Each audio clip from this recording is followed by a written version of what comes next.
Welcome to the Michigan Golfer Show. Join us each week as we explore the people, the places, and the events that shape our great game. Hi, I'm Jack Berry with the Michigan Golfer on television, and we're talking today with Jeff Roth, a member of the Michigan Golf Hall of Fame, and one of the outstanding players in the state. He was kind of the master of the Michigan Open for many years before he started going out on the big tour and playing out there. And Jeff, tell us a little bit about what's going on and where you're playing these days. Well, I'm presently playing the Champions Tour. I have qualifying status on Monday, going through the qualifying school 2 years ago and last year for this year. And so I tried 19 qualifiers last year and got into 5 events, finished 99th on the money list. And how many people go into those qualifiers? Well, last year was a little bit different than this year. Last year we had typically about 75 guys for about 9 spots. And this year we've got it down to about maybe 30 to 40 guys for 4 spots. And the dynamics of the Champions Tour change every year. Right. You got new players coming out and squeezing out some of the older guys that get less competitive, but there's still only 78 guys that play. So that number stays consistent, so it just gets more difficult to break in. And they're all very good, aren't they? They're all very good. They're all very good, and some of them are. Seems like they're better than they were when they were on tour. What's it like going from here in Michigan, while you dominated the scene for quite a few years? You won everything available, I think, to a professional several times over, and then to go out against the Tom Kites and the Ben Crenshaws. Well, I found that the one-round qualifiers are more difficult than playing in the tournament because you're kind of on the spot. And you've got 18 holes to sprint. And my game has never been really made for sprinting. It's made for being paced and not making mistakes and playing 3-4 rounds. And so it's taken me quite a while to get used to that. I've tried 24 qualifiers in 2 years, and I've had 12 qualifiers where I've missed by 1 or 2 shots. So that's been my challenge, to try to find those 1 or 2 shots to get into those events. And to qualify, they're usually how much under par are they? Well, this year I medaled at 68 for one event. I got into one event last year shooting 73. I was 6th alternate and just waited around all week and got into the tournament, so I got lucky there. But typically it's 67, 68 at the max. You were saying earlier today that you're playing good. What's working for you? I'm just very consistent from tee to green. The strength of my game has always been that I've never really made many mistakes, never really been deficient in any area. I'm not real long, but I'm not short. I'm real straight. Typically, I hit pretty good irons. I remember you were always a terrific long iron player. Yeah, good long iron player, and with the hybrids, I think I'm even better. Yeah.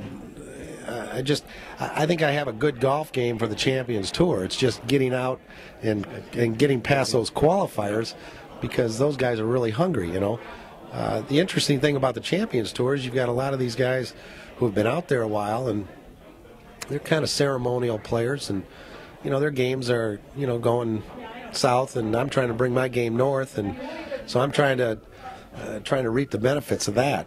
And so it's been frustrating not to get into more than just 5-6 events over the last 2 years. Where do you have to finish to get become exempt for the year? Well, to get any kind of status moving forward to the next year, you got to be in the top 50 money winners. Top 31 gets you all exempt status, but top 50 gets you conditional status. And then if you top 10 for a week, you get into the next week, which I almost did last year at Naples. I finished 1 shot out of the top 10, but it was a good start to the year, and I've been fortunate to get into some nice events. I got into the First Tee Walmart event last year in August, and had my son caddying for me, and had my dad in the gallery, so that was pretty cool. Yeah. That goes way back to your days at Meadowbrook, right? Farmington Country. Even. Yeah. Oh, yeah. Yeah. Gosh, and all that is an office plaza now. Oh my gosh. Yeah. Yeah. I had a lot of memories at that course. Well, you must have a lot of friends from all your years at Birmingham. You were an assistant there with Ray McGuire and in Flint, and and then right down the road from we're at Orchard Lake today, and right down the road down Knollwood. Knollwood. Yep. Yep. So it's quite a different life going from being a club professional to being on tour. What are the hard parts of being out week after week?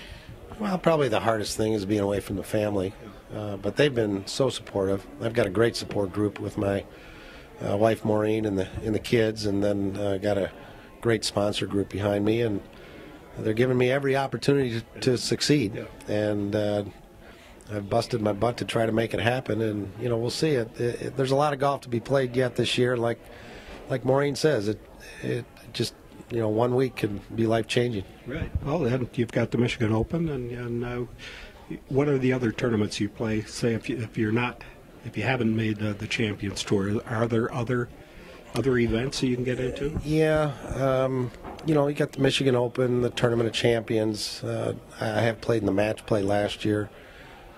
There's a new tour starting out for 45 years and up, and it's all kind of internet based. It's called the ITPC tour, and the website is itpc.cc.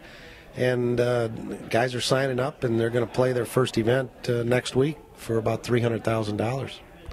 That's not bad, is it? Yeah, it's not bad. A couple of the Champions guys, Kenny Knox and John Roth, are involved, and a company called iFocus and an insurance company called PEO are kind of behind it. And their idea is to play 5 events this year and then a full 20-event schedule next year. So you're still playing a lot of golf? Still playing a lot of golf, yeah. I'll stay busy all summer now. Yeah. And I had some time off here the last 6 weeks just because there's limited field events in April, and I'm just not eligible. So they start now with more full field? Yeah, we'll go to Alabama next week, and then I'm in the PGA Senior at Canterbury 3rd week in May, and then we'll go to Iowa for a tournament, and then I'll come back here for the Michigan Open. Oh, terrific. Yeah. Very good. Thanks. We've been talking with Jeff Roth, who is a member of the Michigan Golf Hall of Fame. He's also a member of the University of Arizona, what do they call it, the Wall of Fame down there? The Wall of Fame, yep, Arizona Wildcats. Yeah. So Jeff has spent his college days out there in Tucson, which is living good. You know that. Thank you, Jeff. Thanks, Good Jeff. talking with you. Yep, thank you.